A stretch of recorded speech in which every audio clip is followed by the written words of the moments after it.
کہ آج کی نشست میں آپ سب کو خوش آمدید۔ ہم نے نئے اردو فکشن پر ایک سیریز کا آغاز کیا ہے اور ہمارا آج کا پروگرام اسی سیریز کی دوسری کڑی ہے، اور اس کی نظامت ارشد وحید صاحب کے نظامت کے فرائض انجام دیں گے۔ میں ان کو دعوت دینے سے پہلے ان کا ایک مختصر سا تعارف پیش کرتی چلوں۔ ارشد وحید پاکستانی ناول نگار، مترجم اور ادبی نقاد ہیں جو انگریزی اور اردو دونوں زبانوں میں لکھتے ہیں۔ ان کا ادبی کام عصری فکشن، ترجمہ، تنقیدی مباحث کے درمیان ایک مضبوط ربط قائم کرتا ہے۔ وہ انگریزی کے ایوارڈ یافتہ ناول دا ادر ڈیز کے مصنف ہیں، اور اس کو دا بہترین جو ایوارڈ ملا ہے اکادمی ادبیات پاکستان کی جانب سے، بہترین انگریزی ناول کا ایوارڈ ملا 2022 میں۔ اور اردو ناول گمان بھی ان کی ایک نمایاں تصنیف ہے۔ ان کے اہم اردو تراجم میں ملان کندیرا کے novel the art of the novel اور امورٹیلٹی، اور اس کے علاوہ ماکیز کا novel love in the time of cholera شامل ہیں، جس کے ترجمے پر انہیں پروین شاکر ٹرسٹ ایوارڈ ملا۔ ارشد وحید صاحب نے قومی ادبی جرائد اور اخبارات میں بھی کثرت سے لکھا ہے۔ اکادمی ادبیات پاکستان کے مجلے پاکستانی لٹریچر کے گیسٹ ایڈیٹر کے فرائض کے سر انجام دیتے رہے ہیں۔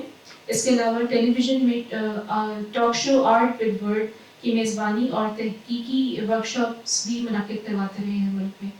اس تعارف کے ساتھ سے میں چاہوں گی کہ آپ تشریف لائیں اور پھر ہم پروگرام کا باقاعدہ آغاز کریں۔ حضرات، آپ کو میری آواز آ رہی ہوگی؟ تو میں اس سے پہلے کہ ہم باقاعدہ اس کا گفتگو کا آغاز کریں، میں دعوت دوں گا جناب اس کتاب کے جو مصنف ہیں جناب خورشید حسنین صاحب، وہ تشریف لائیں، اور ہمارے مہمان جو کتاب پہ گفتگو کریں گے پروفیسر نعیم ورک صاحب، پلیز تشریف لائیں۔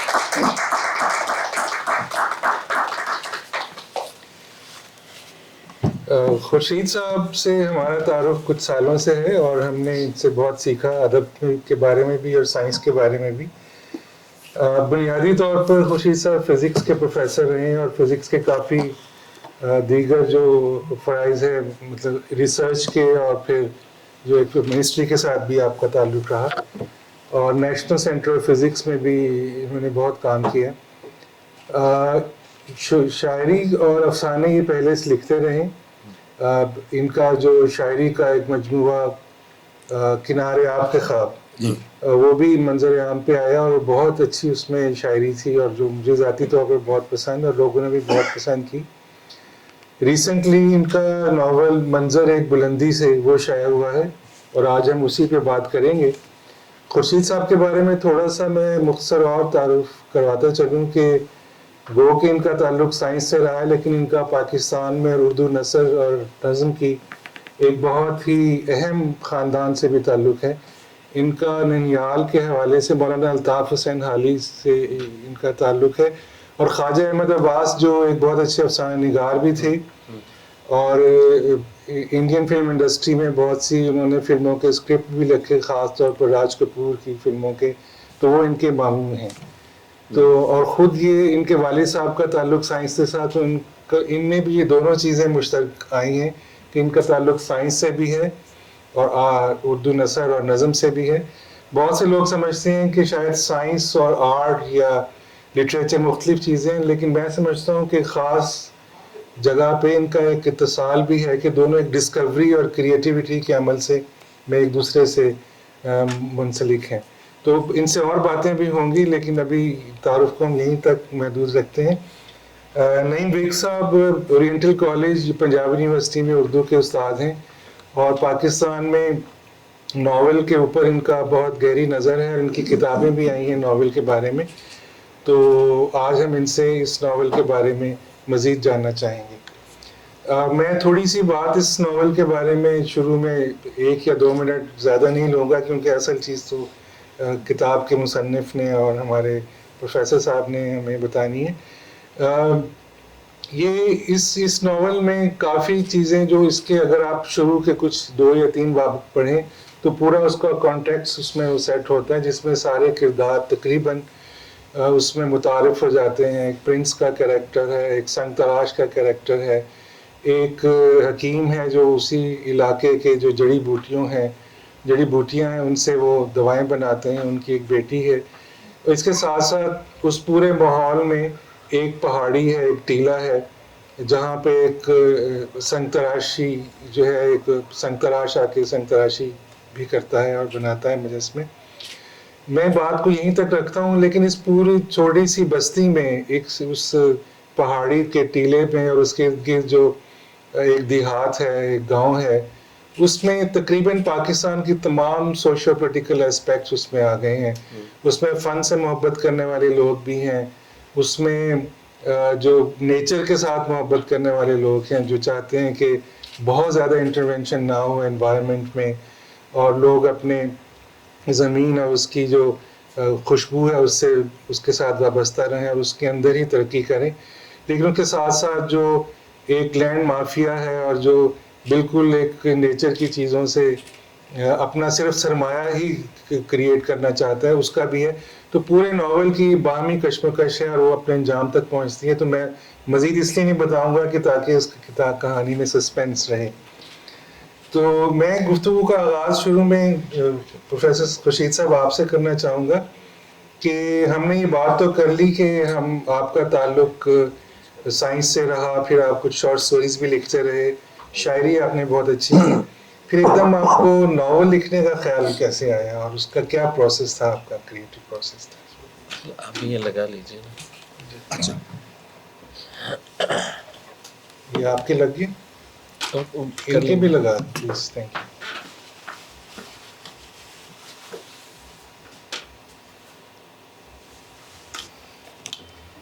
ٹھیک ہے جی.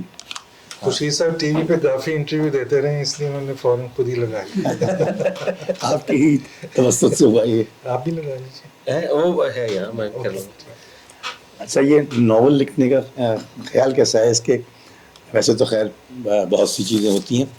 ایسا تھا کہ ایک میرا افسانہ چھپا، اس کے آصف فرخی مرحوم جو تھے ان کے دنیا داد میں، اور میری پہلی افسانہ تھا وہ.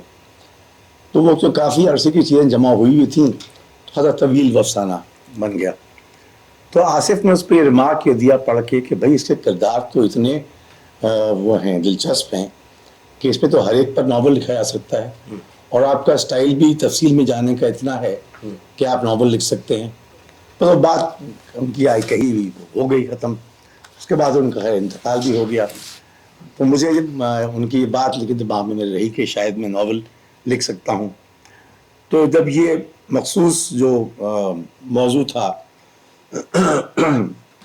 سامنے آیا جس کے اوپر یہ ناول ہے، میں اس کا ذکر بعد میں کروں گا کہ یہ محرک کیا تھا اس کا.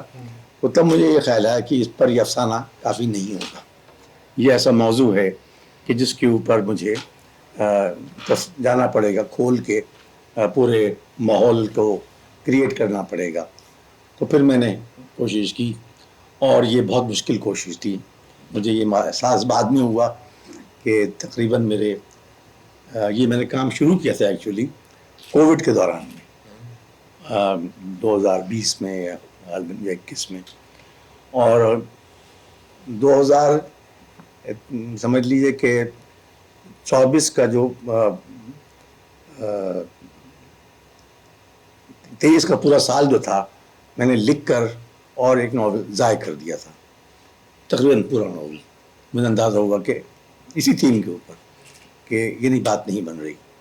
اور پھر دوبارہ سے پک اپ کیا میں نے 24 میں، اور پھر میں نے خیر اس کو میں لے گیا اس کو اختتام کے اوپر. تو بہرحال یہ کہ یہ جب آپ لکھتے رہتے ہیں افسانے تو آپ کو اندازہ ہو جاتا ہے کہ آپ اس کو کتنا ناول لکھ سکتے ہیں. یہ غلط فہمی آپ کو ہو جاتی ہے. جب لکھنے بیٹھنے والے آپ کو ہوتا ہے کہ ناول ایک الگ ہی دنیا ہے، اور اس میں اس کو کرداروں کو کسی انجام تک لے جانا جو کہ کہانی کو بھی سیٹسفائی کرے اور پڑھنے والے کو بھی کرے اور آپ کو بھی مطمئن کرے کہ آپ نے بات پوری کر لی، جو میں نہیں کر سکا تھا اپنی پہلی کوشش میں. بہر آدمی سیکھتا ہے اپنی کوشش سے ہی. تو اس طرح سے بہرحال یہ ایک جی بہت شکریہ، بہت دلچسپ آپ نے اس کا بتایا کس طرح شروع ہوا. پروفیسر نعیم صاحب، میں آپ سے پوچھنا چاہوں گا کہ ہم بہت سی اور باتیں بھی کریں گے عمومی طور پر ناول کے بارے میں اور خاص طور پر اس کتاب کے بارے میں بھی،